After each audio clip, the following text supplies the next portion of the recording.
nekoć kraljevsko sjedište, a danas tiho zabitno mjesto. Kraljevu Sutjesku iz zaborava budi njezin franjevački samostan i crkva, koja bi mogla biti graditeljski duhovni ukras bilo kojega evropskog grada. Franjevački samostan kraljeva Sutjeska prvi put spominje italijanski putopisac Bartola Pisanski 1385. godine, zbog čega se vjeruje da su ga sagradili banovi ili kralj Tvrtko I. Iako je franjevački samostan u kraljevoj Sutjesci od 15. do 19. stoljeća više puta paljen, rušen i napuštan, kulturno-historijsko blago je sačuvano.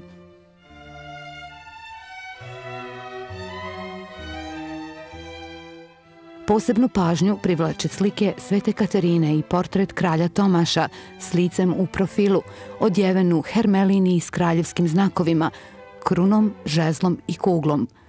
Pored lika nalazi se grb i natpis bosančicom.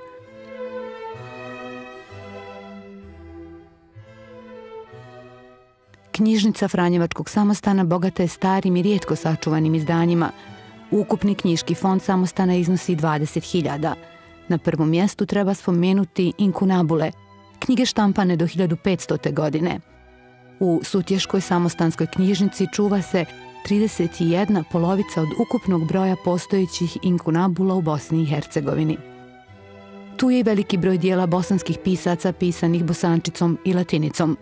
Vrlo pažljivo se u specijalnim futrolama čuvaju rukopisi na arapskom jeziku, a posebno je vrijedna i Matica krštenih iz 1641.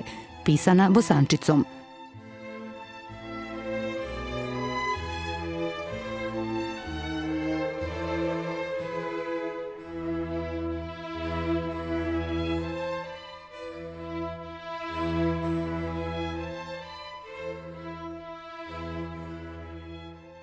Crkva Svetog Ivana Krstitelja svojom ljepotom i monumentalnošću predstavlja značajan spomenik austrougarskog perioda u Bosni i Hercegovini, a njezinoj umjetničkoj ljepoti sa strahopoštovanjem se dive brojni posjetioci. Dijelo je poznatog arhitekte Josipa Vancaša, a oslikao ju je talijanski slikar Marko Antonini. Pored izrazito zadivljujuće ljepote fresaka na zidovima, Crkva Svetog Ivana Krstitelja odlikuje se bogatim predmetima, slikama i jednim od najstarijih orgulja u regiji.